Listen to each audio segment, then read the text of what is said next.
Hello,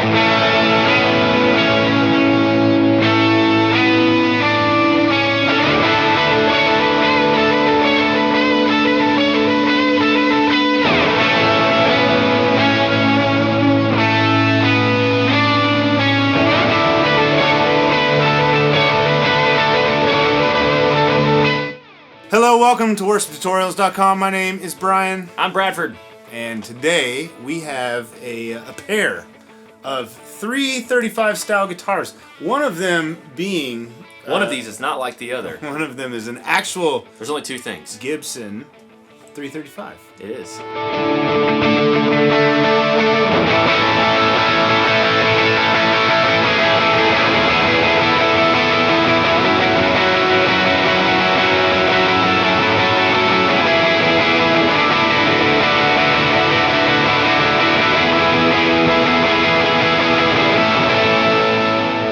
This is Bradford's 335. It's extra special. Ooh. That's Now, the ES. Bradford, I'd never played a 335 style guitar before Bradford bought this thing.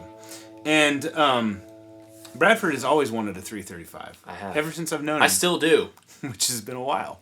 And I played it and I loved it. So I started looking for 335 alternatives that are not as expensive as the Gibson factory charges. What is this made? Memphis? Apparently. It's a semi-hollow body guitar. Both of these have a solid block down the center. Yeah. And these sides are hollow. So what I have is an Eastman. This is an Eastman T386, which is... Interesting choice of numbers. Yeah, which is a 335 style guitar. Now this one is made in China. That one's made in Memphis.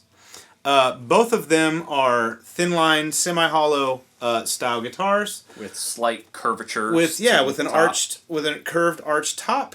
Both of them have these, the same control layout basically. Both of them have humbucker pickups, both two pneumatic style bridges. Both of them have nitrocellulose finish, which from a guitar made in China is rare. I don't see very many. You know a lot about this stuff. I just play guitar. I spend too many One times. of us has to. I spend too many times on the internet, which is Brian's where you are today. Also a chemistry major. I was a chemistry major. Turned musician. And biology. I doubled in chemistry. And look at him, he started his own website. Overachiever. Well, I don't do chemistry or biology anymore.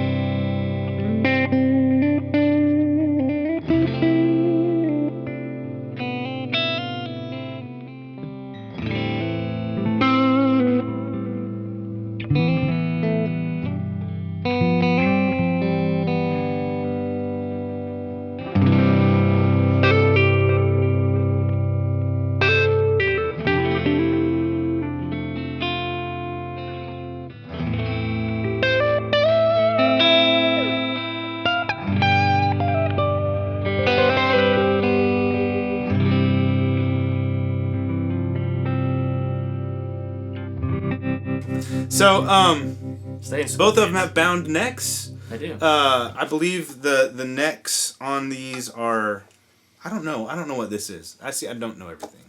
So, but you can look up specs what these are made of. But they're the same basic format for a guitar. And the point of this is not to prove that one's better than the other. It's more of, this is a 335, this is a Eastman, and we're going to tell you, help you decide which one you really want to buy. Well, here's what we concluded. This is our thesis statement. Should we start with our conclusion? We should. Okay, this is it. If you want a Gibson 335, you should buy a Gibson 335. We said it at the same time. Yeah, that's what we should be saying. Because we are in unison on that. We agree. Thought. We are of one accord. Because it's a little different. It's bigger. Like the ears of it, the Mickey Mouse ears are a little. Here, let's hold them. Let's hold them side by side. Oh, like that. Next to one another. So the Gibson's a little bit bigger. This one, I think we kind of think the arch top might have a little more arch to it, but it's like when you pull this one out of when Bradford came over today and pulled this out of the case, the wow factor was like, that is a Gibson 335. It is. The Eastman is a extremely well built guitar. Mm-hmm. I really, really love it. And I think build quality wise, it's on the same level. Maybe. I don't know. Yeah. Just depends on, I mean, it's like it's built in China versus built in the United States. It doesn't feel cheap. That doesn't matter as much as how skilled are the people who are building it. Right. So if there's a factory in China with very skilled laborers that are building, luthiers that are building these guitars, they're going to be great guitars. It's just a place of where it was made. Yeah. So anyway, this is an expensive guitar for a Chinese-made guitar, but it's much cheaper than the Gibson. But here's the other half of the conclusion. I like looking at it. If you want a 335 style guitar that is less expensive than a Gibson, I think you should absolutely look at the Eastman stuff. There's many other guys as well, but Brian... There's a lot of different options in there. Ibanez makes them. D'Angelico a lot of people make... Which, they got good stuff. Yeah, they do. I haven't played one of those. But a lot of people make this 335 style thin line. Heritage is actually a group of guys who used to be with Gibson. Yeah. If I understand Those are a little correctly, more expensive. They are. If I understand correctly, the guys didn't want to uproot their family from Kalamazoo, and they kind of were like, we're going to stick it here. We're going to stay here. Yeah. And so Heritage is, a lot of the guys are essentially Gibson guys. Yeah. They just different, essentially. Right.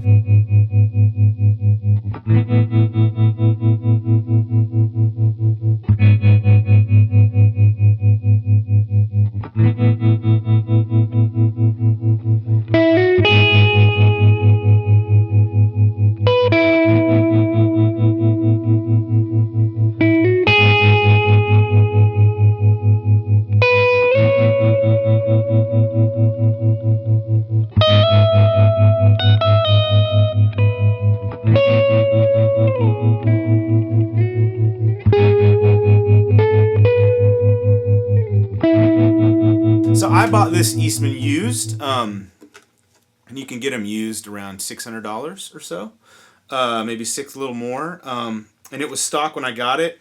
The first thing that I thought about when I played it was it feels like an expensive guitar, and it plays like an expensive guitar, but it doesn't sound like that much of an expensive guitar. And I did not like the stock pickups. It comes with Kent Armstrong designed pickups that are made in China. So Kent Armstrong is a pickup maker, kind of a boutique pickup maker. You can buy his pickups, and I understand they're very good, but these are not ones that he winds. It's his design, kind of like when you get a Duncan designed pickup in like a guitar made in China.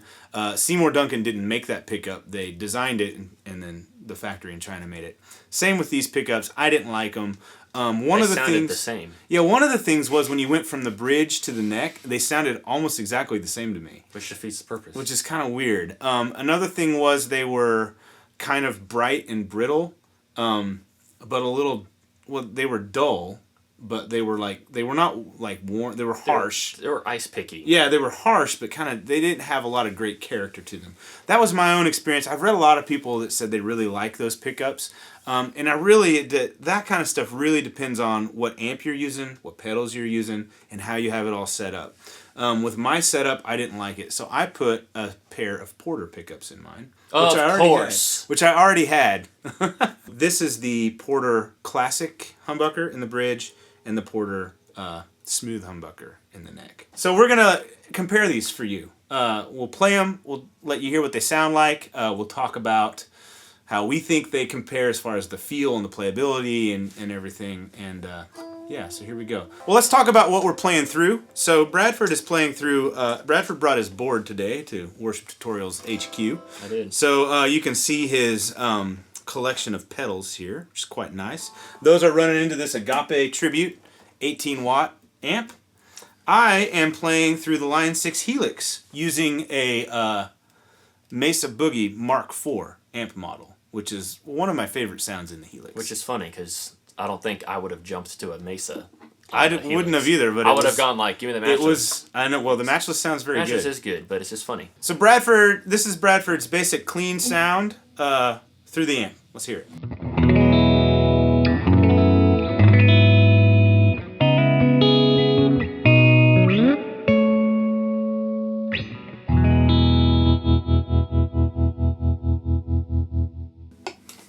And now we're going to switch. All right, so here is the Eastman. Same settings.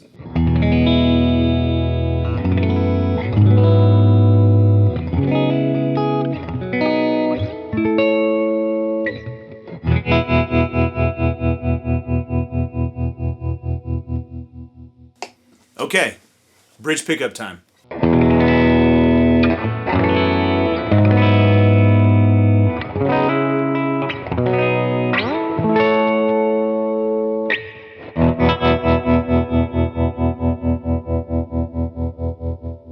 Okay, Eastman, bridge pickup, same settings.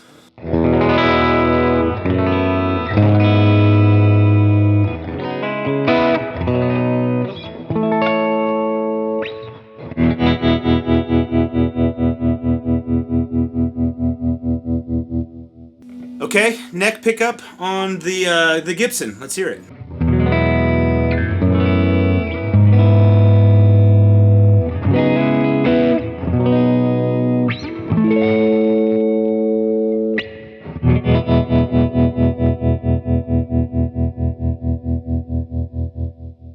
Okay, neck pickup on the Eastman, same settings.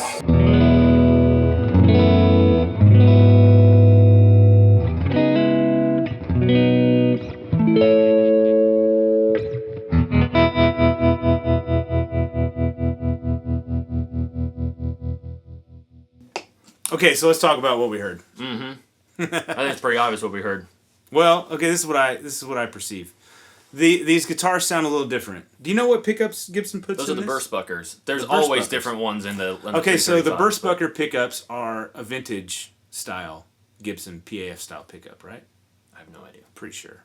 You can look that up. Correct me if I'm wrong. The Smooth Classic Humbucker set are not a PAF style pickup. So I actually emailed Brian Porter and told him what kind of humbuckers I wanted, and I said I wanted a little bit. So I want like a classic like Les Paul, because I was going to put him in a Les Paul style guitar, a classic Les Paul sound, but I like single coils, so with a little bit more like clarity. So these pickups, especially the neck, was like warmer. Yeah.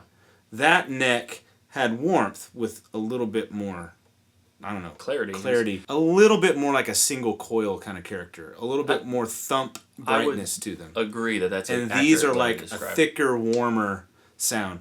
I think personally, I don't think one sounds better than the other. I think it's a preference thing. Yeah, and more of what you're going for. That's like I would be happy with either of them. Well, if I was tracking something in the studio and I wanted a warmer sound, I would EQ the amp differently. But when I'm on stage and I'm using one guitar for the 5 songs I play, I want to have 3 options that are going to be completely different.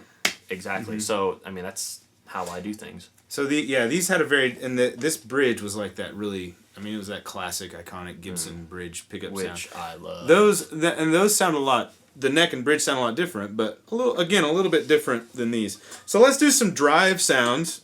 Why don't I play them through the Helix? Let's do that. Okay. So what we've got is, I'm going to play this through the Helix with the Mesa Boogie Mark IV. It's the clean-ish channel on that one, and I'm hitting it with a Klon. And it sounds like this, neck pickup. I'm just going to play some chords.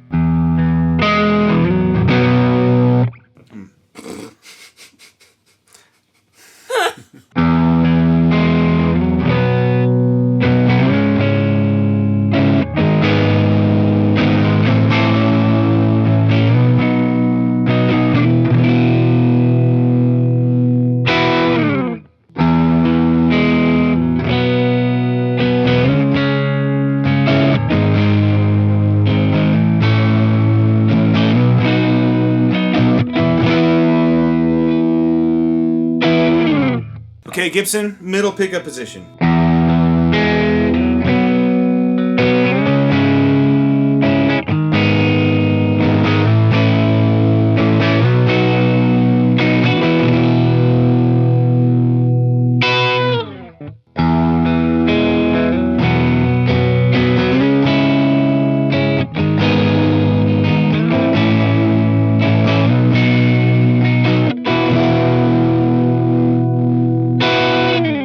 Bridge pickup on the Gibson.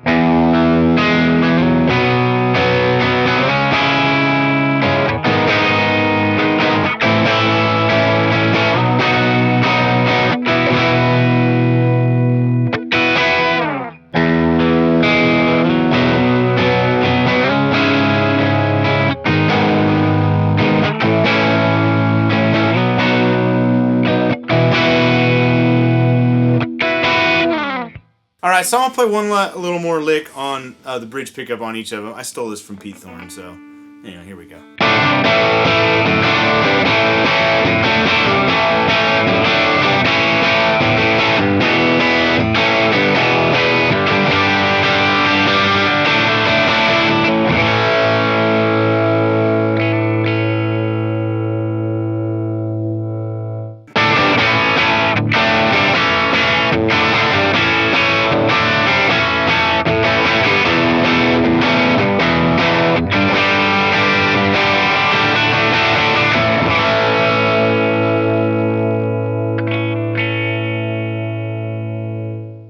That also sounds good. Yes, so both of them, again, drive sounds are very good. The thing that's awesome about a 335 that I didn't know is like how would you describe it? It's like if you like compare it to a Telecaster, even a solid body double humbucker guitar, it's like thicker, meatier. It's got like an airy kind of quality to it. Yeah. I don't know. I could just be imagining it. Sustains for days too. Oh, that's definitely way true. more than most style. Yeah. Solid Go body. out and grab a bite. You come back. That's right. Yes, don't touch it. Don't look at it. Again, I heard the same kind of things. I heard like more percussive sort of articulation in that, and I heard warmer in this. And so usually when you say those words like more articulate, you say that to mean it's better. But you do the same thing with warmer. You say it to mean it's better. To me, these aren't. One is not better sounding. They just sound different.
Talk a little bit about just how they feel, because that is a really, really big factor when Bradford's feeling it. When you buy a guitar, it has to feel good, because you can change like I just did. You can put pickups in it and spend a couple $100 and put a new set of pickups in and make it sound like what you want it to sound like, basically.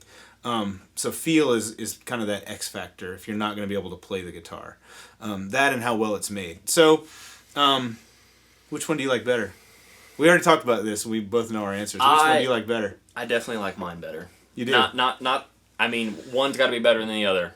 So this, I think ever since I got the mindset that I wanted a 335, it was based off of looks was definitely my first thing. Yeah. But I had that sound between the boxy, hollow kind of sound that I love, and the creamy bridge tone that I've heard.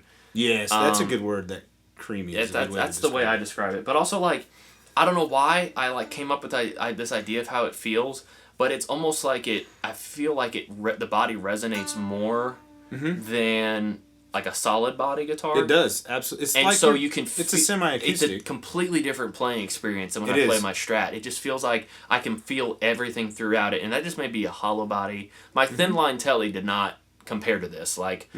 The thin line telly. I have thin line tellies as well, and they don't. It's just not the same. They don't vibrate the same. They don't do the same, and the feel I think is what they makes me vibrate love more this. than a solid body telly, though. Well, that's true, but even acoustic or unplugged. Yeah, I'd say okay. So let's play. Just play like a E chord. And like. And these guitars sound very similar unplugged, and they use the same basic woods and construction. So. And they're still sounding. I don't know, you probably can't hear it, but I can still feel it. A little bit. Yeah, these things have sustain like it's crazy. So they sound about the same acoustically, I'd say. Which may or may not really play a factor, I don't know, but still, yeah, it's worth noting. Yeah, and so Bradford's going to pick that for a number of reasons. I'm going to keep this. You're going to keep it. I prefer playing the Eastman. I do. That's fine. Yeah. You can be wrong. I can... Neither one of us is wrong. Neither one of us is wrong, folks. That's important. And so, and I really think it comes down to the fact that I've been playing it longer. Yeah. Likewise, that could very well be it. I think, like we started out the video saying, if you want a Gibson 335, get a Gibson 335. Yeah. That's what I did. If you want a 335 style, there's plenty of options. This is an incredible one. Yeah. I think I would say that it's one. I'm not going to say it's like the best one, because I haven't played them all. No. But it's certainly very good. Physically, the differences between them are the neck is... This one's a little smaller. A little bit. It feels about the same thickness. They feel pretty much the same. This one's a little lighter, and I think so. It's probably because it's a little smaller. Yeah. But the neck on the Eastman is wider, so you can look at if you look at the nut width, that's going to tell you how wide it is right here. The Eastman is a little wider and a little flatter on the neck profile, and what that means is the strings are spaced out a little more. But it's like if you play a Fender Telecaster Strat or a Gibson Les Paul or whatever style guitar, you're going to feel much more at home with this one. The first time you would pick this guitar up, you might think, oh, that's different. It's a little wider. Yeah. So I have a PRS Custom 24 over there on the couch that is their wide, thin neck profile. And you can tell. It feels very similar to this. It's wide. It's wider than a lot of guitars. It's wider this way, like when you're the neck like width. That when you're playing, the width of the neck, and then it's not like thick. It's not as. It's chunky. kind of almost flat on the back. It is very flat. It's not. I mean, it's not like flat, but it's not as. It doesn't round have as much of this to it. Yeah, and so the Gibson has a chunkier neck. Yeah, and it's more of a standard width. Yeah, and I wouldn't say it's chunky. It's just chunkier than that. Yeah, no, that's pretty. It's not like a baseball bat. I like it. It's very like comfortable. The neck. And it's good. I think what's good about it is it feels good for rhythm, which is important. I think flatter necks, personally, I don't like that on rhythm because it feels more of a workout. I don't know. Yeah. That's just what I started with. Lead, though, I think it's perfect for that, too. I love it for everything. It's just, it's a very comfortable neck. It's awesome. I have to say. Feels at home. And but between the PRS and this Eastman, I've been playing those two guitars a lot, and they feel very similar. So like if I pick up one like my Telecaster, it feels a little different, but I've played that Telecaster so much that it also feels like home. So neck profiles are an interesting thing. A lot of people like to sort of gravitate toward one. Personally, I like multiple different types of neck profiles. I kind of get used to them. But that's one thing about the Eastman that's different. The other thing that you're going to see on these two that are different is like these tuners have Grover stamped on the back of them. But yeah, these are higher quality tuners. These are more of like a Chinese. What are these? It doesn't say. They don't have a brand name. Well, they look like the same thing that Gibson uses. Vintage style tuners, but I don't know what brand they are. Now the bridge on the Eastman, I actually took this off because I was very curious, is stamped Godo, Japan. So it's a Japanese Godo made. It's a very high quality bridge. Okay. It's like what a lot of people would buy to replace the stock bridge on like a Chinese made guitar, which is interesting. I didn't take the tailpiece off, but it feels solid. Like I have no... Feels like a tailpiece. Yeah, I have no desire to change the bridge. Oh, and yours is wrapped around. Yeah, so the previous owner did that. This is not. Well, you can do it. Well, I know. Yeah. So, the strings are wrapped over the tailpiece on mine, which is, some guitar players say that it changes the what's called the break angle. So that's the angle at which the string breaks over the bridge. So it's got a greater break angle if you put it through traditionally. If you wrap it over, that break angle is less, which they say makes the strings feel a little softer, which makes them like easier to bend. But I've also heard that that's a bad idea, so I don't know what to believe. Yeah, well, another thing I've heard is that it increases sustain, though both of these guitars have no problem in the sustain department. Sustain for days. Really, when I got it, it felt really good, so I just like, if it's not broken, don't fix it. So I'm going to wrap it over from now on. If you know more about wrapping your strings over the tailpiece, let us know. But yeah, this hardware all feels really high quality. I did take the to change pickups on a 335 style guitar is not fun because all this stuff has to come out the F holes, which is no good. It's a workout. So if you're going to change your pickups, invest some time into learning how to do it.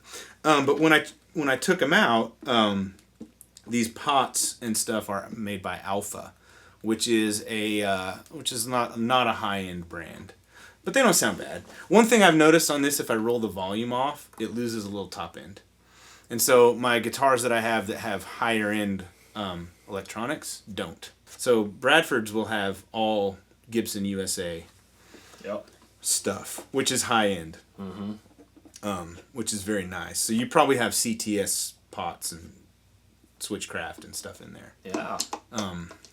I don't know for sure, but that would be my guess. I care a lot about details on pedals and stuff, but when it comes to this stuff, I'm like, okay. It makes a difference. Oh no, I don't think it makes as big a difference as some people think. Like, I'm not gonna change these electronics out. You could. I mean, you could put like an Emerson kit in it or something. Oh yeah, and I think if I was recording to the point where I was using the guitar and I could tell but even then, even when I record, I'm like, oh, that sounds great. The one thing you might notice is if you like to roll your volume off a little bit, which I do. You know, you lose a little top end on the lower quality pots versus the higher end pots, and a lot of times the taper is not where that meaning like how much the volume drops as you roll it. Those can be different. It can be logarithmic or linear. More science terms. There's a lot of science in guitars, folks. All right. So yeah, quality wise, the Gibson is probably a little higher spec. Well, not probably, it is. It is. As far as like the hardware, the electronics. In my opinion, the stuff on the Eastman that matters, I think the stuff that matters most is everything the string touches. So the tailpiece, the bridge, the nut, the frets, and the tuners. It's all pretty high-end stuff. That's a good point. Yeah. If I were going to switch anything, I would probably put in new electronics. Well, after you switch it's a bone nut, and I'm pretty sure that is too, maybe. I don't know. I don't know what Gibson uses. And I might change the tuners, but I have no desire to change these tuners. This thing stays in tune really well. So yeah, if you're in the market for a 335 style guitar, like we said earlier, our conclusion was if you want a Gibson, then get a Gibson. Buy a Gibson 335. It's worth it. But if you want a 335 style guitar for significantly less money, then the Eastman is an excellent choice. Contender. I really love this guitar a lot.